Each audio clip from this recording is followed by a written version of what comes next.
ہوا یہ ہے کہ مقدس شخصیات کی توہین کے مقدمے میں ملزم انجینئر محمد علی مرزا کا مزید 7 دن کا ریمانڈ دے دیا گیا. یہ ایکسپریس نیوز کی رپورٹنگ ہے اس معاملے پر. سینئر سول جج وقار حسین گوندل صاحب نے یہ جسمانی ریمانڈ دیا ہے. ایف آئی اے کی ٹیم نے محمد علی مرزا کو کڑے پہرے میں کچہری میں پیش کیا. عدالت نے حکم دیا کہ ملزم سے تفتیش مکمل کر کے اب اسے 19 ستمبر کو پیش کیا جائے. جسمانی ریمانڈ کے بعد ایف آئی اے کی ٹیم مرزا انجینئر محمد علی مرزا، اس میں مرزا جہلمی لکھا ہوا ہے، انجینئر محمد علی مرزا کو لے کر روانہ ہو گئی. اب مرزا صاحب سے تفتیش کی جا رہی ہے. میں نے پہلے بھی کہا تھا، میں آپ سے اب بھی کہہ رہا ہوں، انجینئر محمد علی مرزا صاحب نے اپنی اس گفتگو میں ممکن ہے کہ کہیں کچھ جذباتی پن کا مظاہرہ کر دیا ہو. ممکن ہے کہ انجینئر محمد علی مرزا صاحب جو ہیں وہ بعض علماء کی نظر میں، قانون نافذ کرنے والے اداروں کی نظر میں کسی خطا کے مرتکب ہو گئے ہوں. لیکن اگر کوئی یہ کہے نا کہ انجینئر محمد علی مرزا نے مقدس شخصیات کی توہین کی یا انجینئر محمد علی مرزا نے نبی کریم صلی اللہ علیہ وآلہ وسلم کی شان میں گستاخی کی، تو میرا ان سے بہت سے معاملات پر اختلاف ہے. میں یہ پہلے بھی کہہ چکا، ان کے انٹرویو میں بھی میں نے کہا تھا کہ مرزا صاحب کا ڈومین ہے ریلیجس، اس میں بہت سے معاملات پر وہ اتھارٹی رکھتے ہیں، اس پر بات کریں. مرزا صاحب بعض ایسے معاملات میں بھی رائے زنی کرتے ہیں جہاں ان کی اتھارٹی نہیں ہے، مرزا صاحب کو اس سے اجتناب کرنا چاہیے. لیکن اگر کوئی یہ کہے نا کہ مرزا صاحب نے نبی کریم صلی اللہ علیہ وآلہ وسلم ان کی شان میں گستاخی کی ہے، تو میں یہ نہیں مانتا. اور مرزا صاحب خوش نصیب ہیں کہ مرزا صاحب نے جن لوگوں پر بڑی کڑی تنقید بھی کی ہے، جنہیں مرزا صاحب کا رائیول یا حریف بھی قرار دیا جاتا ہے، ان لوگوں نے بھی مرزا صاحب کے لیے بڑی گنجائش کا مظاہرہ کیا. خاص طور پہ مفتی طارق مسعود صاحب، میں نے باقاعدہ طور پر الگ پر اس سلسلے میں ویڈیو کر کے خوش قسمت انجینئر محمد علی مرزا سے یہ آپ کے سامنے رکھا تھا کہ مرزا صاحب جو ہیں انہیں مخالفین بہت اچھے ملے. یہ مرزا صاحب کی خوش نصیبی ہے. بہرحال یہ جو میٹر ہے یہ سیریس ہے، اور اس سیریس میٹر میں جس طرح سے رپورٹنگ ہو رہی ہے، ملزم مرزا جہلمی، یہ نہیں ہونا چاہیے. انجینئر محمد علی مرزا ان کا بڑا کامنلی نون نام ہے، لوگ اسی نام سے انہیں جانتے ہیں، تو اسی طرح سے اس کی رپورٹنگ ہونی چاہیے. جہاں میں یہ کہوں کہ پی ٹی آئی والے لوگوں کے رپورٹنگ کے معاملات میں ڈنڈی ماری جاتی ہے، زیادتی کی جاتی ہے، تو وہاں ایمانداری سے کام لینا چاہیے. مرزا صاحب کی رپورٹنگ کے معاملے میں بھی ڈنڈی ماری جا رہی ہے. اب اس کے بعد بات ہمارے صحافی دوستوں کی، شاکر اعوان صاحب اور سمینہ پاشا صاحبہ، ان دونوں کے ساتھ جو ہے اس کی بات کرتے ہیں. شاکر اعوان صاحب نے پہلے بتایا کہ ان کے اکاؤنٹس فریز کر دیے گئے. یہ گزشتہ کچھ دنوں میں بار بار ہوا ہے کہ صحافیوں کے اکاؤنٹس فریز کیے گئے ہیں، اور ان پر جو قانون نافذ کرنے والے ادارے ہیں انہوں نے مختلف طرح کی تفتیش کرتے ہوئے انہیں اس کا نشانہ بنایا کہ ان کے اکاؤنٹس فریز کیے گئے ہیں اور ان کے خلاف پرچے ہوئے ہیں. شاکر اعوان صاحب کے ساتھ یہ ہوا. پھر اس کے بعد، بلکہ اس سے پہلے شاکر اعوان صاحب کو تو نوکری سے بھی نکلوایا گیا، اور اس میں حکومت پنجاب کی شکایتوں کا لینا دینا تھا. اب یہ ہوا ہے کہ شاکر اعوان صاحب کے بعد سمینہ پاشا صاحبہ، ان کے بھی اکاؤنٹ کو فریز کر دیا گیا ہے. سمینہ پاشا صاحبہ سے میری بات ہوئی، اور انشاءاللہ ہم اس سلسلے میں ایک ویڈیو بھی کریں گے ڈیٹیلڈ. تو سمینہ پاشا صاحبہ نے یہ بتایا کہ وہ اپنے ایک کام کے سلسلے میں گئیں، کچھ پیسے انہیں نکلوانا تھے اے ٹی ایم سے. جب وہ نہیں ہوا تو انہوں نے اپنے بینک سے رابطہ کیا. بینک نے بتایا کہ NCCIA نے آپ کا اکاؤنٹ فریز کروا دیا ہے، آپ کے خلاف وہاں شکایات ہیں. جب یہ پتا چلا تو سمینہ پاشا صاحبہ نے رابطہ کیا تو پتا چلا کہ ان کے خلاف غالباً 8 شکایات موجود ہیں، اور ابھی تک ان کے خلاف کوئی مقدمہ نہیں ہے، ان سے کسی نے رابطہ نہیں کیا، ان کو کوئی صفائی کا موقع نہیں دیا گیا. لیکن بہرحال اکاؤنٹ ان کا فریز کر دیا گیا. سمینہ پاشا صاحبہ نے اس سلسلے میں ایک ٹویٹ لکھا جو شروع ہوا فیض کے کلام سے، نثار میں تیری گلیوں کے اے وطن کے جہاں، چلی ہے رسم کے کوئی نہ سر اٹھا کے چلے. اور پھر انہوں نے کہا کہ یہ نشانہ بنایا گیا ہے، سچ بولنا تو پھر بھی نہیں چھوڑیں گے. شاکر اعوان صاحب کے ساتھ اگلا مرحلہ ہو گیا. شاکر اعوان صاحب کو پہلے نشانہ بنایا گیا کہ ان کے اکاؤنٹ فریز کیے گئے، اس سے پہلے ان کو نوکری سے محروم کیا گیا تھا، اور جب وہ نوکری پر تھے تب بھی ان کے خلاف شکایات ان کے ادارے سے بار بار کی جا رہی تھی. اور میں لاہور میں تو موجود کچھ بہت اچھے صحافیوں کے بارے میں آپ کو بتاؤں کہ پنجاب کی وزارت اطلاعات کی جانب سے ان کے دفاتر میں رابطہ کر کے اس سے یہ والا ٹویٹ ڈیلیٹ کروائیں, یہ پوسٹ ڈیلیٹ کروائیں, اس سے کہیں یہ نہ کرے. یہ باقاعدہ طور پر کیا جاتا ہے. یہ باقاعدہ ان صحافیوں نے مجھے خود بتایا ہے, اور ظاہر ہے کہ بعض جونیئر ہیں, چھوٹے بھائیوں کی طرح ہیں, تو ان لوگوں نے خود بتایا کہ یہ ان کے آفس میں بار بار ہوتا ہے.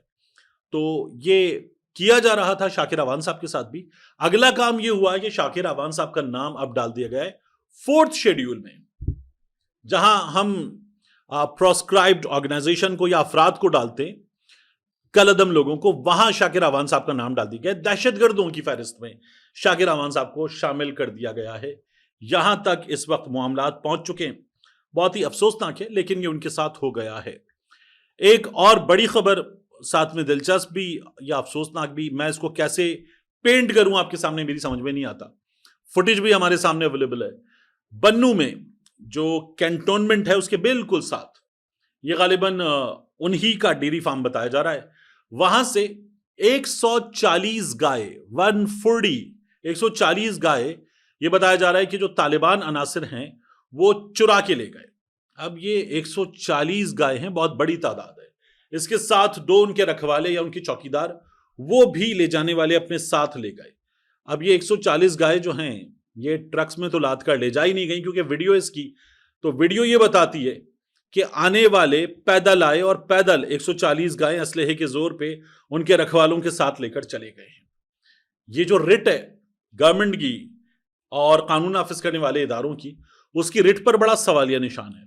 ہم نے گزشتہ گجر میں دیکھا کہ لکی مروت میں, بنو میں, اس کے علاوہ مختلف علاقوں میں جو دہشت گرد عناصر انہوں نے اپنی کارروائیاں کی ہیں, اور ان کارروائیوں کو ناکام بناتے ہوئے ہمارے اداروں نے کئی دفعہ ان کے اہلکاروں نے جام شہادت نوش کیا ہے. ابھی میجر عدنان کی شہادت ہوئی, دلیری کا بڑا زبردست واقعہ تھا. اس واقعے پر میں ایک اور چیز آپ سے عرض کروں. سوشل میڈیا پر کچھ دوستوں نے یہ کہا کہ آپ نے میجر عدنان صاحب کی شہادت پر جو بات کی ہے اور ان کو شہید قرار دیا ہے, آپ نے غلط کیا ہے. مجھے اس پر بڑی تکلیف ہوئی, اس لیے کہ آپ میجر عدنان کو دیکھیں, ان کی تصویر دیکھیں, اور جو ان کے حوالے سے حقائق سامنے آ رہے ہیں. ایک چھوٹا سا بیٹا اور چند مہینے کی بیٹی جو پیدا ہوئی تو میجر عدنان ڈیوٹی پر تھے, اور اب اسے گھر جاتے تو پہلی بار اپنی باہوں میں اٹھاتے. وہ اس سے پہلے خالق حقیقی کی بارگاہ میں جام شہادت نوش کر گئے. یہ ہوا. میں نے انہی جذبات کا اظہار ٹویٹر پہ کیا تھا, تو بعض لوگوں نے کہا کہ یہ آپ کیسے کر سکتے.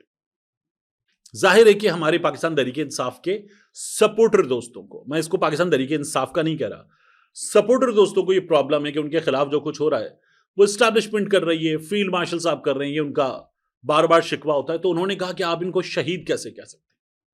آپ کو شکایت ہو سکتی ہے army chief field marshal Asim Munir صاحب سے, آپ کو ایسا ایسے شکایت ہو سکتی ہے, آپ کو بعض جرنیلوں سے شکایت ہو سکتی ہے, ایس پی آر سے شکایت ہو سکتی ہے.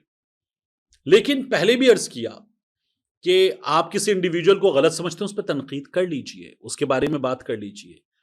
مگر جس نے جام شہادت نوش کیا, جس نے اپنی جان دی, اور جان بھی کیسے دیے کہ ایک زخمی ساتھی کو بچانے کے لیے اس کے اوپر لیٹ گئے اور گولیاں ان کے جسم میں پیوست ہو گئیں, اور انہوں نے اپنی جان کا نذرانہ پیش کیا ڈھال بن کر, اور ان کے ساتھیوں نے پھر اس دہشت گرد کو ٹھکانے لگایا.